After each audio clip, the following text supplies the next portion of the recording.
Bienvenue à tous. On se retrouve à nouveau pour 13 minutes autour de la beauté, du bien-être et de l'esthétique. À tout de suite.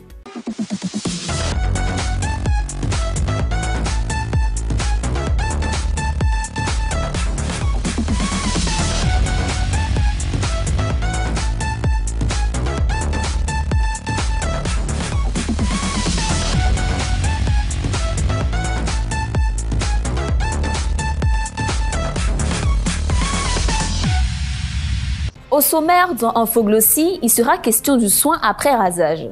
Dans Beautiful, nous répondrons à une internaute qui souhaite connaître les bienfaits de l'huile essentielle de lavande vraie.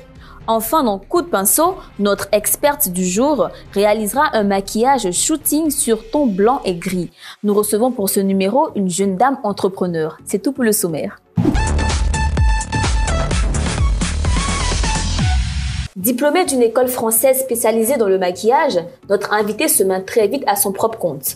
Son objectif, vivre de sa passion et transmettre son savoir aux générations futures. Nous recevons pour vous, mes sublimes, Sarafina Smaoro. Comment tu vas, Sarafina? Je vais très bien, merci. Et toi? Ça va très bien. Alors, tu es maquilleuse? Oui. Comment et pourquoi tu te lances dans ce domaine? On va dire que c'est en 2016, lors d'un brunch avec des amis, que j'ai décidé de me lancer. J'ai d'abord commencé, si je peux dire, comme tout le monde dans le domaine, à travailler en entreprise et à côté, je faisais du maquillage. D'accord. Et ça a duré, on va dire, 3-4 ans.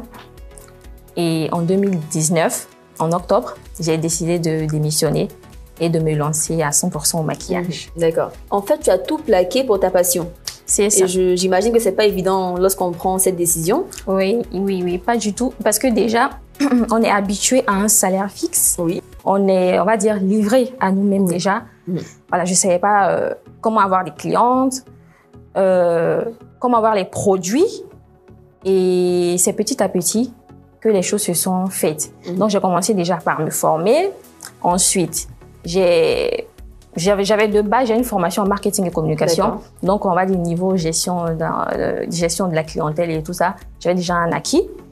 Et j'ai commencé à chercher des clientes via les réseaux sociaux. D'accord. Comme la plupart d'entre nous. Et puis, voilà. Justement, en parlant de réseaux sociaux, on voit souvent les maquilleuses qui se plaignent, qui dénoncent le comportement des clientes. Est-ce que tu vis ce genre de problème au quotidien? Oui, bien sûr. Tout le temps. Par rapport au prix, c'est vrai que ici, en Côte d'Ivoire, les maquilleuses ne sont pas appréciées à leur juste valeur. D'accord. Et les gens ont du mal à, on va dire, débourser de l'argent pour ça. Et on se bat, pas que moi, toutes les maquilleuses, on se bat pour faire respecter notre métier. Et puis, voilà. D'accord. On tient à remercier les maquilleurs et les maquilleuses qui nous suivent pour l'excellent boulot qu'ils font, parce que nous sublimer, c'est très important. Donc, merci beaucoup. Sarafina, dis-moi, quel est ton secret de beauté? Le démaquillage. D'accord. Le démaquillage, je me démaquille tous les jours. C'est une étape très importante, sinon obligatoire même, que tout le monde doit avoir dans sa routine. Matin, on se démaquille. Les soirs, avant de se coucher, on se démaquille également, qu'on soit maquillé ou pas. L'obligation de se démaquiller. Donc, c'est mon secret de beauté. Je me démaquille tous les jours. C'est très important. Matin et soir. Même quand on ne se maquille pas. Même quand je ne me maquille pas. Ok, d'accord. Merci pour l'astuce. Nous avons une autre maquilleuse sur le plateau. C'est notre experte du jour. On la rejoint tout de suite ensemble. D'accord. Comment tu vas, Takouda? Je vais très bien, Fanta. Qu'est-ce que tu vas réaliser aujourd'hui? Alors aujourd'hui, je vais vous faire un maquillage shooting sur un ton blanc-gris. Ton blanc-gris, comme moi et mon invité? C'est ça. J'ai hâte de voir en tout cas ce que ça va donner. On te laisse travailler et nous partons avec vous tout de suite pour Infoglossy. Une peau douce et bien dégagée est généralement le fruit de plusieurs soins adaptés. Si certains optent pour l'épilation avec les crèmes, d'autres préfèrent le rasage. Mais attention, après le rasage, il faut s'assurer d'être confortable dans sa peau. Dans ce reportage, on vous parle des soins après rasage. Suivons ensemble.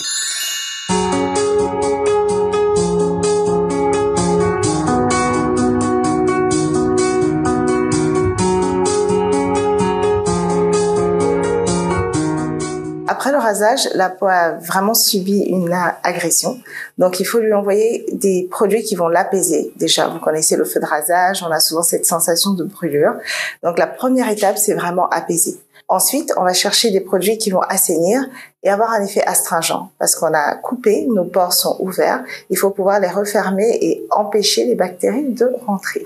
Donc du coup, on va vraiment se focaliser sur des lotions et ensuite des crèmes qui vont nous permettre d'obtenir ces deux effets-là. L'importance de faire des soins après rasage, c'est parce que la peau ayant été agressée et légèrement abîmée pour atteindre nos objectifs d'avoir une peau toute douce et toute lisse, nous avons quand même fait des micro-fissures, micro-blessures au niveau de la peau. Donc c'est hyper important de venir réparer, apaiser pour ne pas avoir des boutons après rasage et surtout pour éviter tout type d'infection. Alors, le type de produit à utiliser après rasage, nous avons en général sur le marché des lotions, des gels et des crèmes. Comment les choisir pour pouvoir au mieux répondre aux problématiques des produits, des boutons par exemple après rasage ou simplement des brûlures après rasage. Ce qui est important de comprendre, c'est que la peau a besoin d'être apaisée. Donc, c'est la première étape. On va chercher en général des lotions qui sont apaisantes et qui auront aussi une fonction astringente et assainissante. Pour ça, on va vraiment éviter les produits à base d'alcool. On a tendance à y aller, mais il faut vraiment au maximum éviter et privilégier des produits qui contiennent des huiles essentielles, par exemple, qui vont venir naturellement assainir la peau avec par exemple l'huile essentielle de tea tree que certains connaissent ou l'huile essentielle de menthe poivrée, l'huile essentielle de lavande qui vont vraiment avoir un super effet au niveau de la peau et éviter effectivement d'avoir des boutons.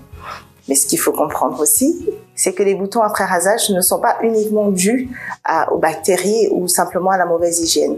Il va falloir comprendre aussi qu'à ce niveau, la peau a souvent besoin de gommage parce que ces gommages-là vont permettre de préparer la surface de la peau à la repousse du poil qui va être du coup meilleure et qui va éviter d'avoir des poils incarnés. Alors mon mot de la fin, ou plutôt mon conseil pour les personnes qui sont donc dans cette situation de problème post-rasage, c'est de ne pas oublier que la peau est un organe et qu'il va falloir fonctionner avec elle. Pour cela, il faudra utiliser des produits naturels qui vont respecter au maximum l'équilibre de la peau pour que justement là, ce problème ne soit pas récurrent et qu'on arrive finalement à avoir une superbe peau après rasage sans risquer aucun type d'infection ou de bouton. Merci à Madame Asson pour ces informations. On parle donc de soins après rasage. C'est très important de prendre soin de sa peau après le rasage. Oui, c'est très important parce que après le rasage, la peau peut être irritée. Oui. On a des boutons après rasage qui sont des fois douloureux et très désagréables. Donc, ce reportage a été très édifiant. Maintenant, au moins, je sais qu'il y a d'autres soins qui sont adaptés pour prendre soin de sa peau après le rasage. Ouais. En tout cas, j'ai énormément appris et encore merci à Madame Asson pour ses précisions. Nous partons maintenant pour une autre rubrique où on parle d'astuces naturelles, astuces bio. C'est tout de suite dans Beautiful.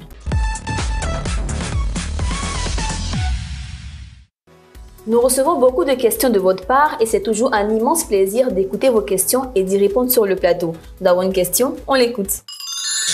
En ce jour, j'aimerais connaître les bienfaits de l'huile essentielle de lavande vraie. Merci. Bye. Merci pour ta question, ma sublime. Sarafina, tu connaissais l'huile essentielle de lavande? Oui, je connais cette huile. Moi, je l'utilise pour les douleurs musculaires. Oui. En tant que maquilleuse, on est amené à rester debout pendant très longtemps, des fois même toute une journée entière. Le dos qui fait mal. Voilà, des fois tu gros sacs, tout ça. Et tellement d'affaires à porter. Et des fois, quand je rentre, je suis exténuée, fatiguée. Et l'huile essentielle de lavande m'aide à me sentir, à me soulager, à me sentir moins fatiguée. Donc moi, je l'utilise pour ça.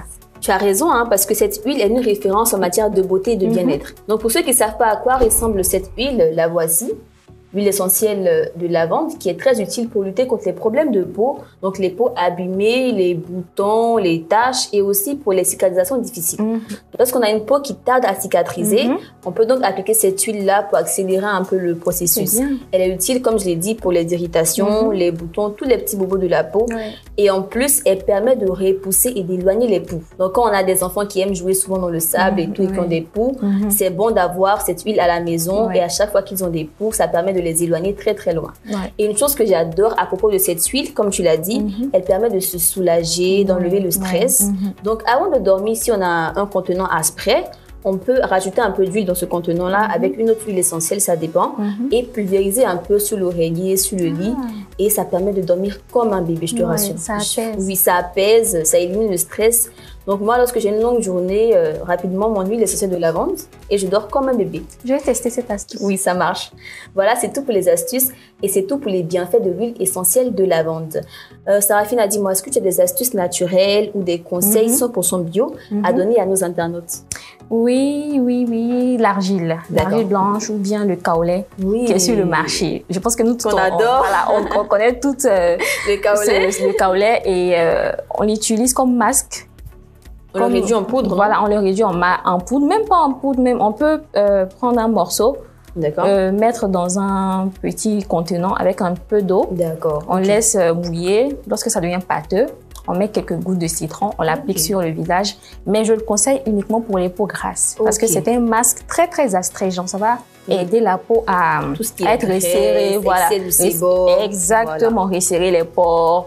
Donner un aspect plus lumineux, plus lumineux à la peau et voilà.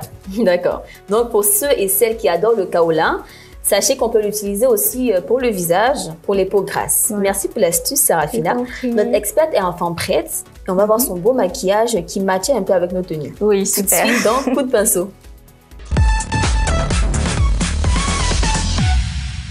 Nous sommes de retour dans Coup de pinceau pour découvrir le beau maquillage de Taku Dassi. Fais voir.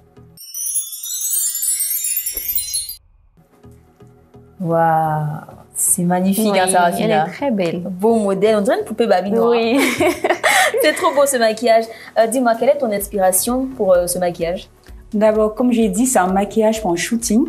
Donc, l'idée, c'était déjà de faire ressortir les yeux du modèle et aussi d'affiner le visage. Donc, vous avez vu que on a affiné le nez, on a affiné le visage et de faire ressortir les lèvres, lui donner des lèvres pulpeuses puisque c'est un maquillage glamour. Donc voilà, on a fait du rouge. C'est très très beau. Merci encore pour ce beau maquillage, Taku Dassi. Merci à vous. Avant que tu ne partes, Saraphina, j'aimerais savoir une dernière chose. En tant que formatrice, qu'est-ce que tu peux dire à ces jeunes maquilleurs et ces jeunes maquilleuses qui nous suivent et qui ont besoin de conseils?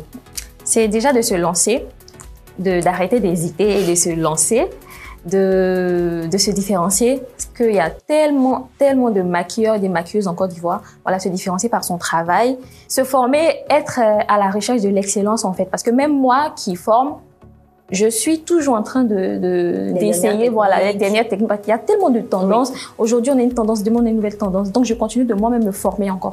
Donc, c'est de se former, être on va dire, à la page. Voilà, les nouvelles tendances. Et puis, voilà. Merci beaucoup pour ces conseils. Je t'en prie. Merci d'être passé encore sur le plateau. C'était un plaisir. Rendez-vous sur la page Facebook, mes amours. Rejoignez-nous afin de faire grandir la communauté. On se dit au revoir et à très très bientôt. Bye bye.